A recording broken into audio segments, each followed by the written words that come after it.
तो कैसे हैं आप सभी। आज इतनी सुबह सुबह लेक्चर रिकॉर्ड कर रहा हूँ, इसके बाद अभी एडिट भी करना है क्योंकि टाइम नहीं मिल पाता है शाम को रिकॉर्ड करने का, तो इसीलिए सुबह रिकॉर्ड करना थोड़ा सही लगता है। ठीक है, तो थोड़ी आवाज़ में प्रॉब्लम हो रही होगी, कोई दिक्कत नहीं है।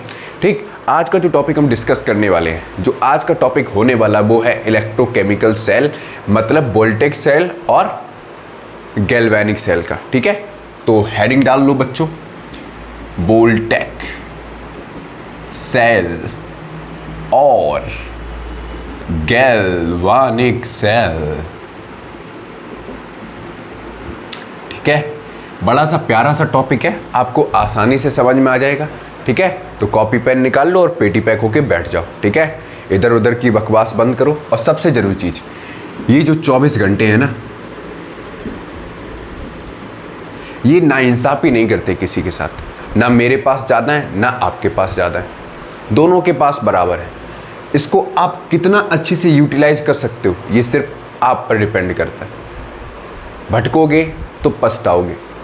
सुबह से टिक टिक टिक टिक टिक टिक स्टार्ट होती है और रात के 10 बजे तक आप अपने साथ एक बोझा इकट्ठा करके बेड पे जाते हो और फिर सपना देखते हो कि अरे नंबर इतने लाने थे या इतने लाने हैं और हम कर क्या रहे। फिर हल्का सा मन आपको एक झूठा सा दिलासा देता है कि नहीं, अभी सो जाते हैं, सुबह 4 बजे उठेंगे तब पढ़ लेंगे। और सुबह 4 बजे आप करते क्या हो, अलार्म इतना तेज़ी से बंद करते हो, इतना तेज़ी से बंद करते हो कि खुद से ऐसा लगता है कि खुद ही चोरी कर रहे हो। पता चल जाता है ना, कोई देख ना रहा हो, अलार्म चुपचाप बंद कर दिया और चुपचाप सो गए। कहाँ गया वो सपना, कहाँ गया वो प्रॉमिस जो कल रात को किया था। और हर दिन आप एक रिपीट मोड पर यही सारी गलतियाँ करते जाते हो। थोड़ा जागो, उठो और अपने लिए मेहनत करना स्टार्ट करो। ठीक है, तो बात करते हैं वोल्टेज सेल और गैल्वेनिक सेल होता क्या है। सबसे पहले बात करते हैं इसमें इलेक्ट्रोकेमिकल सेल के बारे में। ठीक है, इलेक्ट्रोकेमिकल सेल के बारे में। अच्छा, इलेक्ट्रोकेमिकल का मतलब क्या है, इसमें 2 टर्म से बना है। एक बना है इलेक्ट्रिसिटी प्लस क्या बना है, केमिकल एनर्जी। देखो अब यहां पे क्या होगा, ये एक ऐसा डिवाइस होता है, इलेक्ट्रोकेमिकल सेल एक ऐसा डिवाइस होता है जो केमिकल एनर्जी को किसमें कन्वर्ट करता है, इलेक्ट्रिकल एनर्जी में। केमिकल रिएक्शन भी कह सकते हो। केमिकल रिएक्शन से क्या होता है, इलेक्ट्रिकल एनर्जी बनती है। अब होता क्या है, यहां पे एक्सचेंज ऑफ आयन होता है।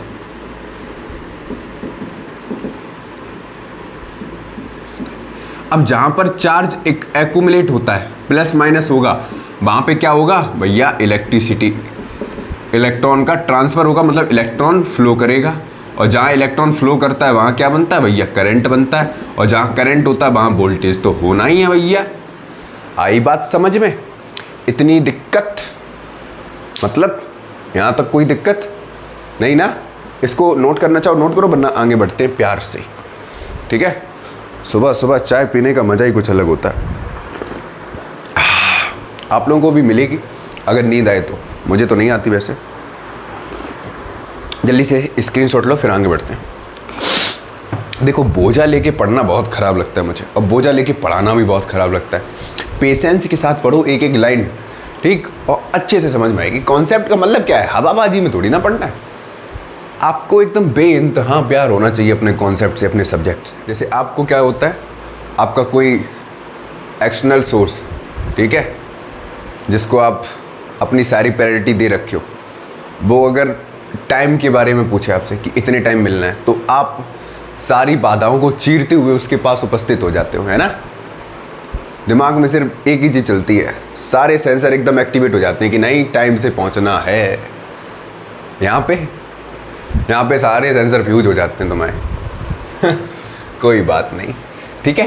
तो इलेक्ट्रोकेमिकल सेल पता चल गया भैया क्या होता है। इलेक्ट्रोकेमिकल सेल एक ऐसा डिवाइस होता है जो केमिकल एनर्जी को इलेक्ट्रिकल एनर्जी में कन्वर्ट करता है।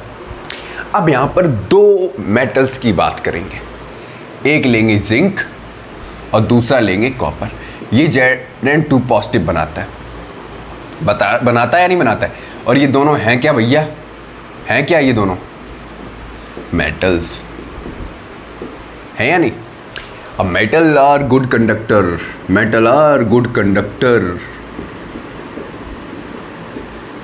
Of electricity. ठीक।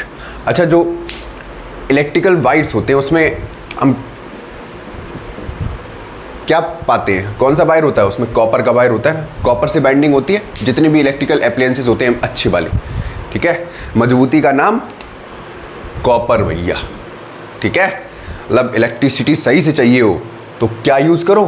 कॉपर, अंबुजा सीमेंट नहीं नालायकों, ठीक है।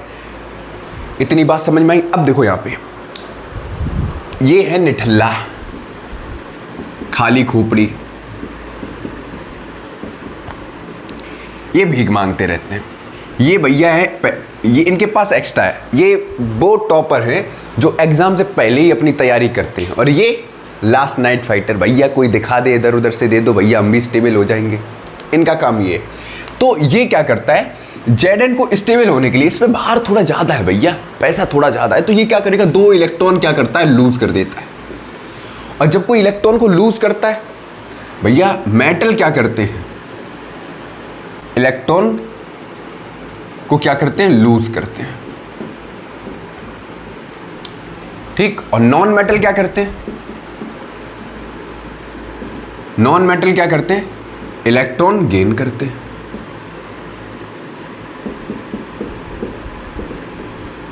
आई बात समझ में?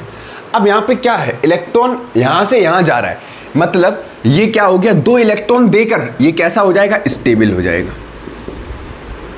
और ये 2 इलेक्ट्रॉन लेके क्या हो जाएगा, स्टेबल हो जाएगा, ठीक। जैसे हमने यहां पे जिंक लिया और यहां पे ले लिया कॉपर, ठीक। जैसे यहां पे इलेक्ट्रॉन गए तो इनके बीच में मैंने क्या किया, एक कंडक्टिंग वायर लगा दिया ऐसे भैया। ये क्या है, कंडक्टिंग वायर। इस कंडक्टिंग वायर का काम क्या है, ये यहां से कंटिन्यूसली इलेक्ट्रॉन फ्लो। अब 2 इलेक्ट्रॉन गए तो यहां पे क्या हुआ, इलेक्ट्रॉन का ट्रांसफर हुआ। अब इलेक्ट्रॉन ट्रांसफर हुए तो यहां पे इलेक्ट्रिक करंट बना, ठीक। अगर मुझे continuous supply of electric current चाहिए तो यहां पे हमें जिंक के बहुत सारे एटम कंसीडर करने हैं और यहां पे कॉपर के बहुत सारे, कॉपर के आयन। आयंस की बात करें बेटा, आयंस और एटम में डिफरेंस क्या होता है, होमवर्क है पता लगाना। What is the difference between, what is the difference between, what is the difference between atom, atoms and ion. Homework है, मुझे चाहिए आंसर आपसे, कमेंट बॉक्स भर दीजिएगा, ठीक है। What is the difference between copper and, sorry, what is the difference between atom and ions. जल्दी note करो फटाक से इतना। मैं चाय पी लूं थोड़ा, देखूं कितना वीडियो हो गई है। चलो बच्चों, अब आगे बात करते हैं वोल्टिक सेल और गैल्वेनिक सेल की। अगर हमको कंटिन्यूअस सप्लाई ऑफ वोल्टेज और इलेक्ट्रिक करंट चाहिए, देखो कंटिन्यूअस सप्लाई अगर हमको चाहिए किसकी, वोल्टेज एंड इलेक्ट्रिक करंट की। पेशेंस के साथ पढ़ो, कोई दिक्कत नहीं है, आपको भी समझ में आ जाएगा। तो हमको क्या करना पड़ेगा, सबसे बड़ी चीज़ है कंटिन्यूअस सप्लाई इलेक्ट्रिक करंट और वोल्टेज की तभी मिलेगी जब जो आयंस है वो कंटिन्यूअस वे में क्या हो, ट्रांसफर हो। समझ में आया? अगर आयंस लगातार ट्रांसफर होंगे एक एंड से दूसरे एंड में, ठीक है, तो लगातार हमको किसकी सप्लाई मिलेगी, वोल्टेज और इलेक्ट्रिक करंट की। इतना तो बेसिक है। तो यहाँ पे हम करेंगे क्या, देखो हमने अभी जिंक एक लेंगे, जिंक मेटल बार, ठीक है। ये एक जिंक मेटल बार है, जिंक मेटल बार। इसमें होगा क्या, इसमें बहुत सारे जिंक के एटम मिलेंगे, ठीक है। इसमें क्या होंगे, जिंक के बहुत सारे एटम होंगे, बहुत सारे।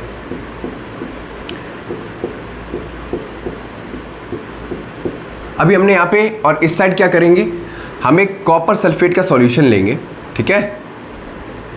यहाँ पे क्या लिया हमने, कॉपर सल्फेट का सॉल्यूशन लिया।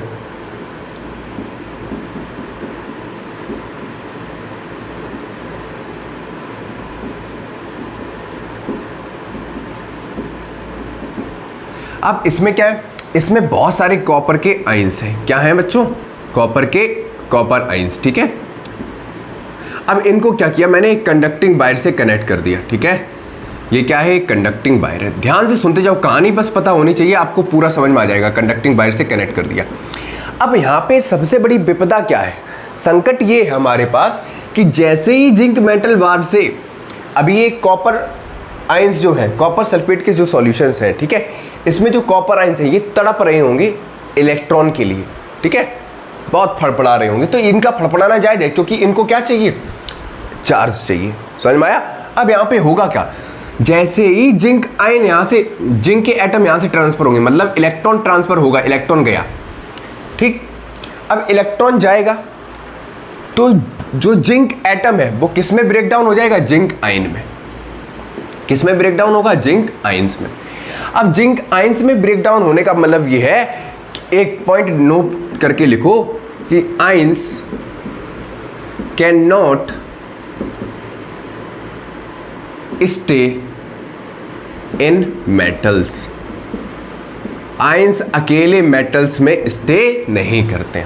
तो इसके लिए क्या करेंगे, इसके चारों तरफ एक हम एक्वस सॉल्यूशन फिल कर देंगे, ठीक है। यहाँ पे हम एक एक्वस सॉल्यूशन लेंगे, ठीक, क्लियर हो गया। अब एक्वस सॉल्यूशन लेने से होगा क्या, जैसे ही इलेक्ट्रॉन ट्रांसफर होंगे, ठीक, तो इलेक्ट्रॉन ट्रांसफर हुआ, इधर गया, लगातार इलेक्ट्रिसिटी हमको मिल गई। अब यहाँ पे क्या होगा, जो कॉपर सल्फेट सॉल्यूशन के जो आयंस हैं ये किस में कन्वर्ट हो जाएंगे, कॉपर एटम्स में, ठीक है। किस में हो जाएंगे, एटम्स में ब्रेक डाउन हो जाएंगे। अब यहाँ पे क्या होगा, अब बात करते हैं, अगर हमको एकोमोडेशन ऑफ चार्ज चाहिए, ठीक, तो इसके लिए हम क्या करेंगे, यहाँ पे एक कॉपर की मेटल वायर कंसीडर करेंगे, ठीक है। अब यहाँ पे क्या हो जाएगा, एक कॉपर की मेटल वायर लगा देंगे, मेटल बार सॉरी, ठीक है। समझ में आ गया। अब सीन समझते हैं क्या होगा। अब यहाँ पर एक और प्रॉब्लम आ गई। प्रॉब्लम ये आ गई कि इस साइड जो चार्ज एक्यूमुलेट हो रहा है, लेफ्ट साइड आप देखोगे प्लस चार्ज है और राइट साइड देखोगे माइनस चार्ज है। अब यहाँ पर कंडीशन क्या होगा, जैसे ही इलेक्ट्रॉन यहाँ से यहाँ जाएगा, इलेक्ट्रॉन यहाँ से जाने पे जो एक्सेसिव चार्ज है वो इलेक्ट्रॉन का जो रास्ता है, ठीक है, वो क्या कर देगा, ब्लॉक कर देगा, ठीक है। क्योंकि ये प्लस माइनस चार्ज क्या करेंगे, अट्रैक्ट करेंगे, जिसकी वजह से जो इलेक्ट्रॉन ट्रांसफर हो रहा है वो हो नहीं पाएगा, क्योंकि रास्ता ब्लॉक हो गया, ठीक। उसको सॉल्व करने के लिए हम यहाँ पे क्या करेंगे, एक सॉल्ट ब्रिज लगा देंगे। भैया सॉल्ट ब्रिज क्या होता है, इधर लिख लो नोट डाल के, फिर आगे समझा रहे। सॉल्ट ब्रिज होता क्या है बच्चों, जो सॉल्ट ब्रिज होता है, ठीक है, वो एक एक्वस सॉल्यूशन होता है। लिखो यहाँ पे, salt bridge is a aqueous solution of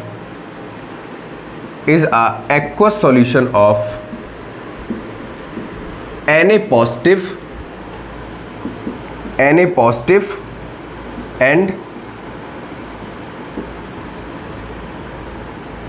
Ci negative ions।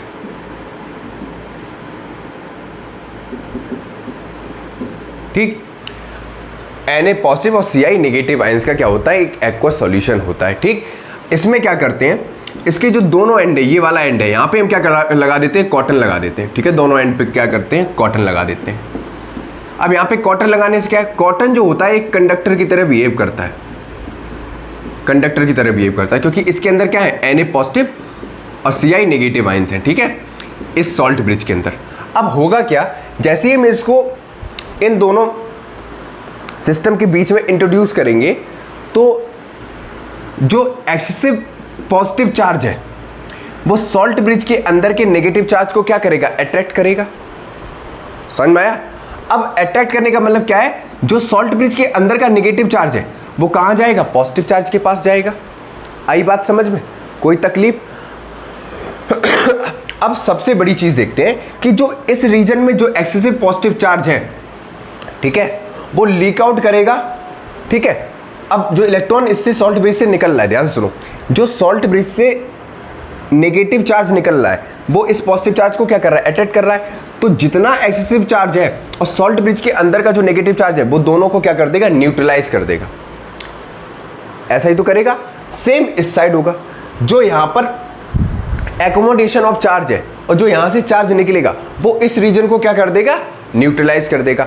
मतलब अगर तुमसे ये पूछा जाए कि what is a need of introduction of salt bridge, तो इंट्रोडक्शन ऑफ सॉल्ट ब्रिज का सीधा सा मतलब है, सॉल्ट ब्रिज लिखो, सॉल्ट ब्रिज को इंट्रोड्यूस करने से हमें कंटिन्यूअस सप्लाई किसकी मिलेगी, वोल्टेज और इलेक्ट्रिक करंट की, क्योंकि जो इलेक्ट्रॉन का अभी पाथ ब्लॉक हो रहा था वो यहां पे ब्लॉक नहीं होगा। अब बच्चों यहां पर एक और गौर करने वाली बात यह है कि जो जिंक मेटल वॉर है, यहां से लगातार इलेक्ट्रॉन क्या हो रहे हैं, ट्रांसफर हो रहे हैं, मतलब यहां से आयंस ट्रांसफर हो रहे हैं।